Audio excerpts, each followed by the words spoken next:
I never thought I'd be one of those guys posting here, but life has a twisted sense of humor. My name's Brandon. I'm 38, and I work as a construction foreman in Phoenix. My wife Jessica, 35, is a dental hygienist.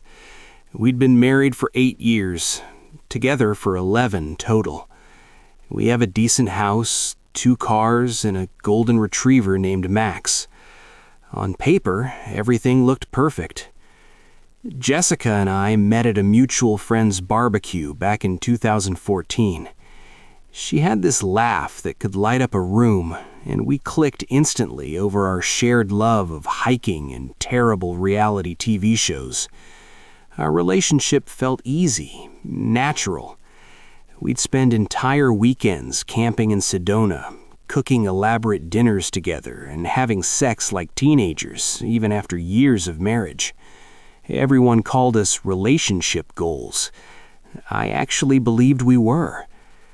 Looking back now, I realize I was living in a fantasy. The signs were there for months, maybe longer, but I was too blind or too stupid to see them.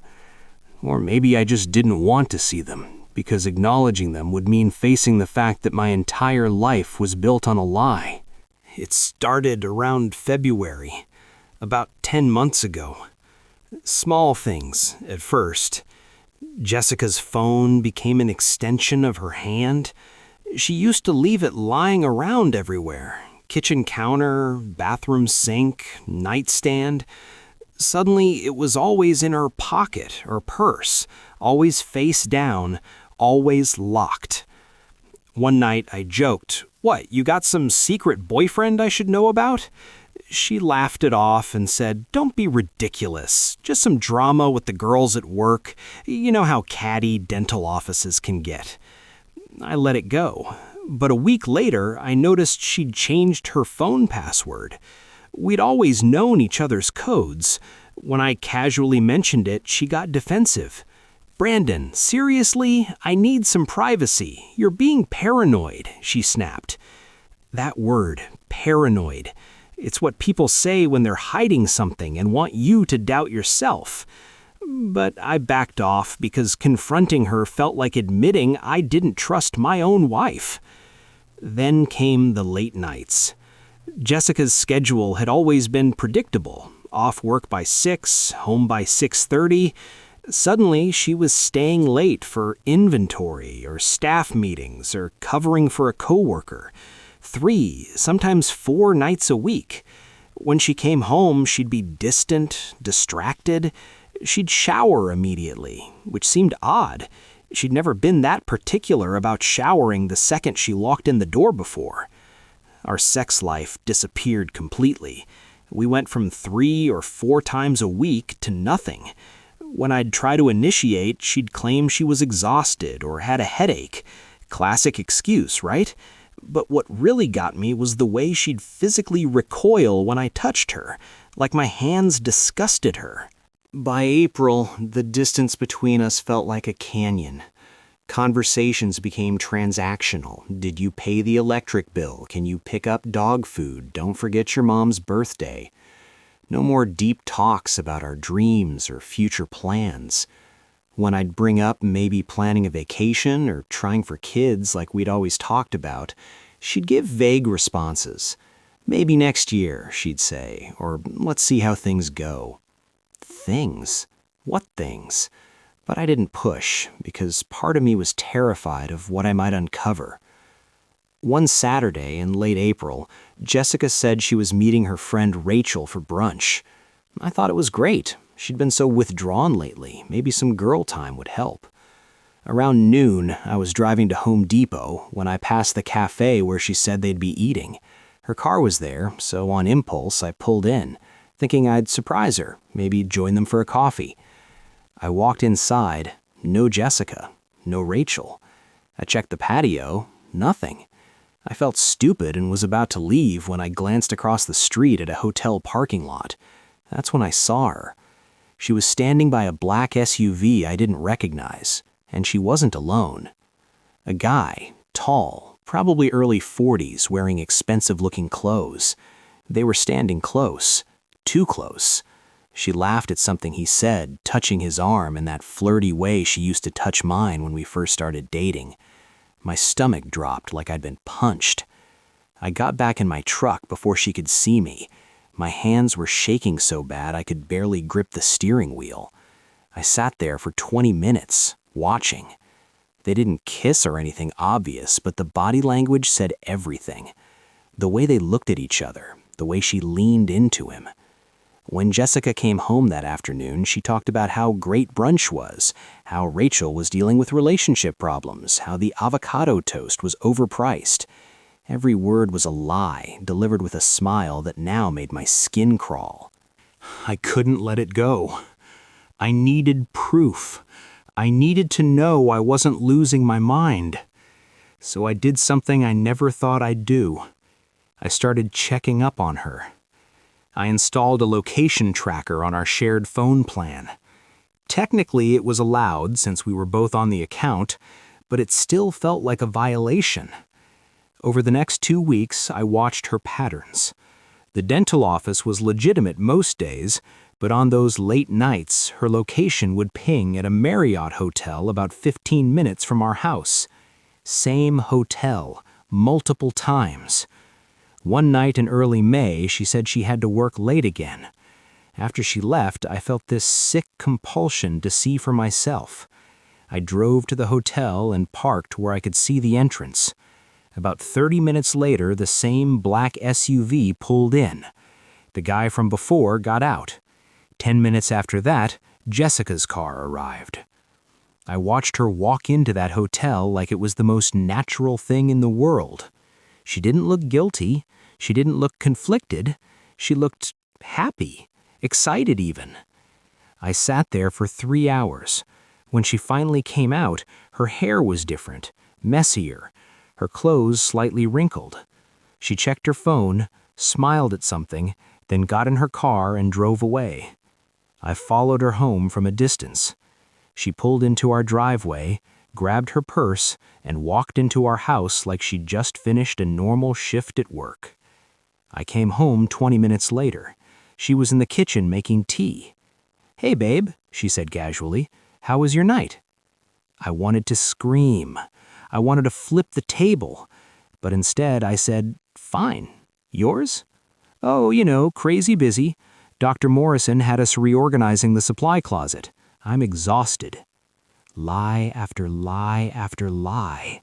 And she was so good at it. I couldn't sleep that night. I lay next to her in bed, listening to her breathe, wondering who the hell I'd actually married. By morning, I'd made a decision. I wasn't going to keep playing detective. I was going to confront her. That evening, when she got home from actual work, I was waiting in the living room. "We need to talk," I said. She froze. Just for a second, but I saw it, that flicker of panic. "Okay," she said slowly. "What's going on?"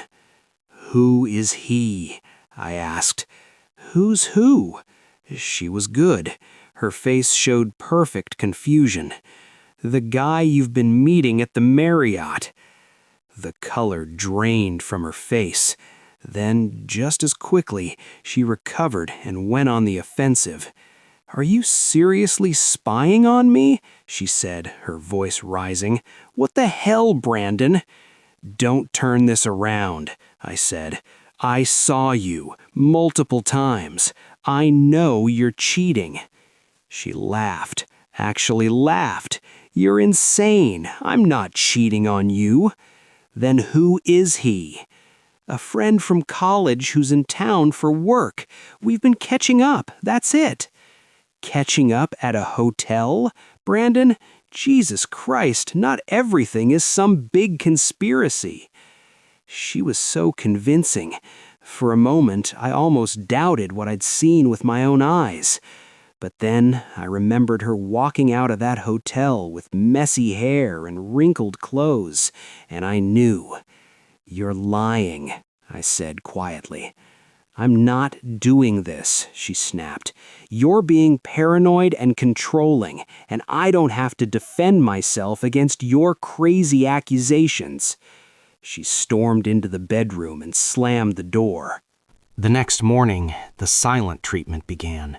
She moved around the house like I didn't exist, made her coffee, got ready for work, left without a word. I called in sick to work. I needed time to think. I also needed more proof because she'd managed to plant just enough doubt that I questioned my own sanity. I went to our cell phone provider and requested detailed records for her number. It took some back and forth, but I eventually got them. I started going through the call logs. One number appeared constantly, dozens of calls and texts every single day, starting back in January, way before I'd noticed anything wrong. I did a reverse lookup on the number. The name that came up was Derek Palmer. A quick Facebook search showed me everything I needed to know. Derek Palmer, 42, divorced, works in pharmaceutical sales, and according to his public posts, he'd recently moved to Phoenix. I kept digging, found posts from months ago where Jessica had liked and commented on his pictures. Nothing overtly flirty, but looking at it now with fresh eyes, I could see the undertone, the way she'd use emoji hearts, the inside jokes. I screenshotted everything. I was building a case, though I didn't know yet what I'd do with it. When Jessica came home that night, I tried again. "I know his name," I said. "Derek Palmer." She went completely still. The mask finally cracked. "How?" she started, then stopped herself. "It doesn't matter how. What matters is you've been fucking him for months, lying to my face, and making me feel crazy for noticing." She started crying, big, dramatic tears. "Brandon, I'm sorry," she sobbed. "It just happened. I didn't mean for it to happen." Didn't mean for it to happen, like she'd tripped and fell onto his dick repeatedly over several months. She begged me to sit down and let her explain. Against my better judgment, I did. "Derek and I went to college together," she said, wiping her eyes. "We reconnected on Facebook earlier this year. It started as just friendly messages, catching up. Then he told me he was moving to Phoenix for work, and we decided to meet up for coffee." "And then what?" I asked coldly. "We just connected. He made me feel seen, Brandon. He listened to me." "I listened to you." "No, you don't. You're always busy with work, with your friends, with your projects. When's the last time we had a real conversation?" I stared at her in disbelief. She was actually trying to blame me for her cheating. "So this is my fault?" I asked. "No, that's not what I'm saying. I'm just trying to explain how it happened." "How long have you been sleeping with him?" She hesitated. "A couple months." "How many times?" "Does it matter?" "Yes, it fucking matters." "I don't know, 10 times? 15? I didn't keep count." Every number felt like a knife. 10 times, 15 times. She'd been with him 15 times, while coming home and sleeping next to me like nothing was wrong. "Do you love him?" Not sure I wanted the answer. She looked down. "I don't know. Maybe. I'm confused." Confused. She was confused. After that conversation, Jessica claimed she'd end it with Derek. She swore it was over, that she'd made a horrible mistake, that she wanted to save our marriage. She cried and apologized and promised she'd do anything to make it right. I wanted to believe her. God, I wanted to believe her so badly. But something felt wrong. Her tears seemed performative. Her apologies felt empty. I told her I needed time to think. She agreed to give me space. But that night, after she fell asleep, I did something that would haunt me. I went through her phone. She'd been smart enough to delete messages, but she'd forgotten about photo backup. In her deleted photos folder, the one that keeps images for 30 days before permanent deletion, I found them. Pictures of her and Derek, in bed, naked, her doing things with him that she wouldn't do with me anymore, smiling at the camera like she didn't have a husband at home. The timestamps showed they'd been taken the same week she told me she just wasn't in the mood for sex. I felt sick. I ran to the bathroom and threw up. When I came out, Jessica was awake. "What's wrong?" she asked, looking genuinely concerned. I showed her the phone, showed her the pictures she thought she'd deleted. Her face went white. "Brandon, get out," I said. "What?" "Get the fuck out of my house, now." "It's my house, too," she said, her tone shifting from apologetic to defensive in a heartbeat. "I don't care. Get out or I'm calling the cops." She grabbed some clothes and left. I locked the door behind her and sat on the floor and cried like I hadn't cried since my dad died. Jessica went to stay with her sister. For 2 days, I heard nothing from her. Then the texts started. At first, they were apologetic. "I'm so sorry. Please let me come home so we can talk." When I didn't respond, they got angry. "You're being ridiculous. People make mistakes. Grow up." Then they got manipulative. "I know you still love me. Don't throw away 8 years over one mistake." One mistake? 15 times? Months of lying? But sure, one mistake. On the 3rd day, something weird happened. I got a call from an unknown number. When I answered, it was Derek. "Brandon, right?" he said, his voice friendly, casual, like we were old buddies. "Who the fuck is this?" "Derek. Listen, man, I think we should talk." My blood went cold. "How did you get my number?" "Jessica gave it to me. Look, I know this situation is messy, but I think if we all sat down like adults..." I hung up. He called back immediately. I blocked the number. Jessica texted minutes later, "Derek's trying to help. Why are you being so difficult?" That's when it hit me. She'd told him to call me. They'd discussed it together. This wasn't her trying to save our marriage. This was her and her lover trying to... what? Make me okay with sharing her? Convince me to let her go without consequences? The creepiest part was yet to come. That night, I was sitting in the dark, drinking whiskey and feeling sorry for myself when I heard a car pull up outside. I looked out the window. Derek's black SUV. He got out and walked up to my door, knocked. I opened it. "What the hell do you want?" I asked. "To talk," he said calmly. "May I come in?" "Absolutely not." He sighed like I was being unreasonable. "Look, Jessica and I are in love. She wants to be with me, but she's afraid of hurting you. I think we can work out an arrangement that's fair for everyone." An arrangement?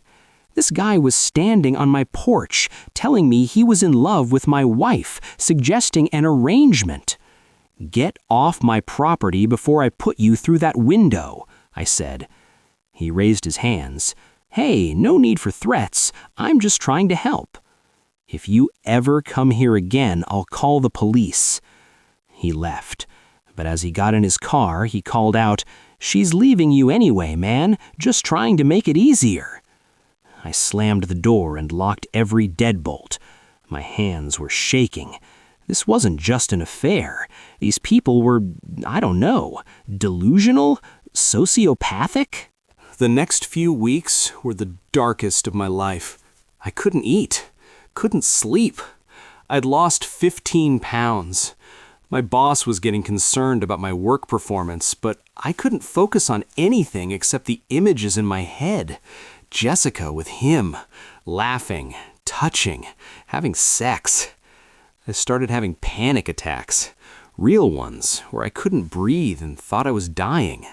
I'd wake up in the middle of the night, drenched in sweat, my heart racing, convinced someone was in the house.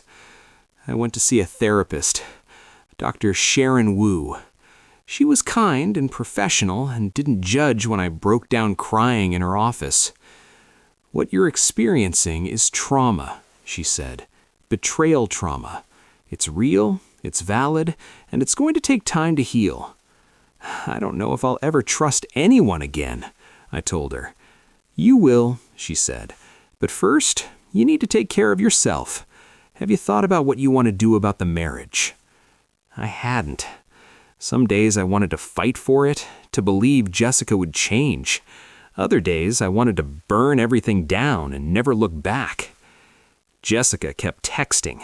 The messages cycled between apologetic, angry, and bizarre. "I never meant to hurt you. You drove me to this with your emotional neglect. Derek and I are soulmates. You should be happy for me." That last one broke something in me. She actually thought I should be happy for her. I finally responded, "I want a divorce." Her reply came instantly. "Let's talk about this in person, please." "No, get a lawyer. You'll hear from mine." Finding a lawyer was easier than I thought. A buddy from work recommended his cousin, a family law attorney named Marcus Chen. Marcus was straightforward and didn't sugarcoat things. "Arizona is a no-fault divorce state," he explained. "Adultery won't affect the divorce itself, but it can impact things like spousal support if she tries to claim any." "She makes decent money," I said. "She shouldn't need support. You'd be surprised what people ask for." He was right. When Jessica got served with divorce papers, she lost it. She showed up at my house, still technically hers too, screaming and pounding on the door. "How could you do this?" she yelled. "I said I was sorry." I didn't open the door. "You're being cruel, Brandon. We can work through this." Cruel. I was being cruel. She finally left when I threatened to call the cops. Her lawyer contacted Marcus a few days later. Her demands were insane. She wanted half of everything: the house, my retirement, savings, plus spousal support, because she claimed my emotional abuse had caused her mental distress that affected her earning capacity. Emotional abuse. I'd loved her, supported her, built a life with her, and now I was an abuser. Marcus wasn't worried. "Let her ask for whatever she wants. We have evidence of the affair. Photos, texts, hotel records. If she pushes too hard, we make it all public record in court. She won't want that." He was playing chess while she was playing checkers. Just when I thought things couldn't get weirder, they did. I came home from work one day to find my house had been broken into. Nothing major was taken. TV was still there, laptop was still there, but things had been moved. Drawers opened, papers shuffled. I called the police. They took a report but said without evidence of forced entry or significant theft, there wasn't much they could do. "Do you have any idea who might have done this?" the officer asked. I had a pretty good idea. I checked my security camera footage. I'd installed cameras after Derek's creepy visit. The footage showed Jessica using her key to let herself in. She'd spent 30 minutes going through files in my home office. Looking for what? Financial documents? Divorce paperwork? I didn't know, but it was clear she was getting desperate. I had the locks changed immediately and sent the footage to Marcus. "We can use this," he said. "Breaking and entering, even with a key she technically still has rights to use, gets murky when it's for malicious purposes." Then Derek started showing up at my job site, not approaching me directly, but parking nearby, watching. My coworkers noticed. "You got a stalker or something, Brandon?" my buddy Luis asked. "Something like that." I filed a police report about the stalking behavior, created a paper trail. The creepiest incident happened on a Tuesday night. I was home alone when someone threw a brick through my living room window. Attached was a note: "Stop being difficult. She deserves to be happy." I called 911. The police came, took the note as evidence, dusted for prints. I stayed at a hotel that night, too freaked out to sleep in my own house. The next day, I got a restraining order against Derek. Jessica was furious. "You're ruining his life," she screamed at me over the phone. "He was just trying to help." "He threw a brick through my window." "You don't know that was him." But we both knew it was. The divorce proceedings dragged on for months. Jessica fought me on everything. Every asset, every piece of furniture, every shared bank account. It became clear she wasn't fighting for the stuff. She was fighting to punish me for not just accepting her affair. But Marcus was good at his job. Every time her lawyer made an aggressive move, we countered with evidence. The affair, the photos, the hotel receipts I'd subpoenaed, the breaking and entering footage, the restraining order against Derek. Her case fell apart. In November, 7 months after I'd filed, we reached a settlement. I kept the house, which I'd bought before we married, my retirement, and most of my savings. She got her car, her own retirement account, and we split the joint savings 50-50. No spousal support for either party. She signed the papers without a word. The divorce was finalized in December, right before Christmas. 8 years of marriage, over. I heard through mutual friends that she and Derek moved in together immediately after.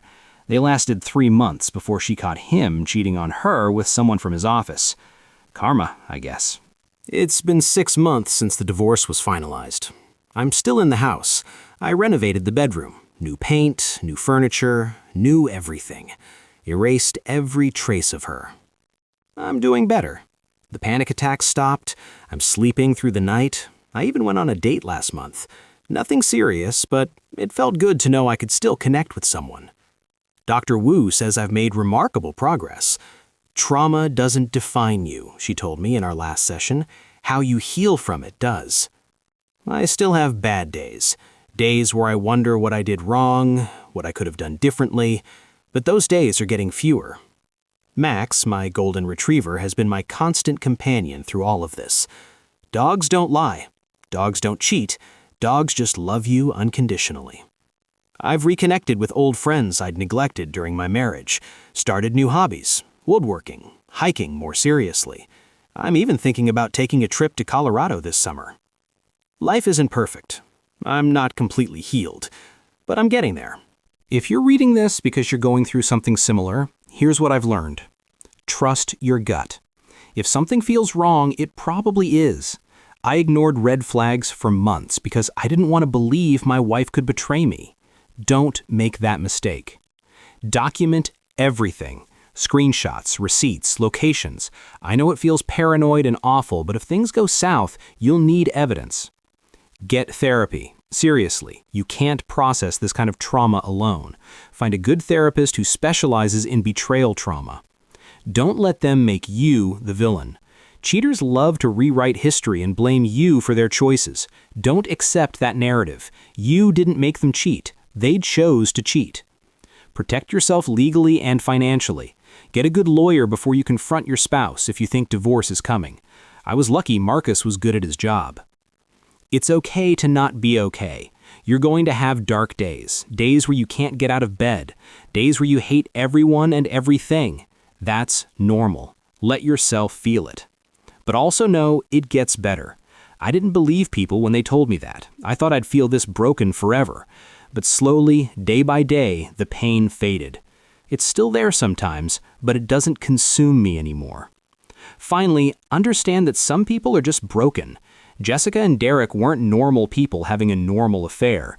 There was something deeply wrong with both of them. The manipulation, the gaslighting, the stalking. That's not on me. That's on them. I'm 38 years old. I have decades of life ahead of me. I get to decide what those decades look like, and they sure as hell won't include someone who treats love like a disposable commodity. To anyone going through this, you're stronger than you think. You will survive this.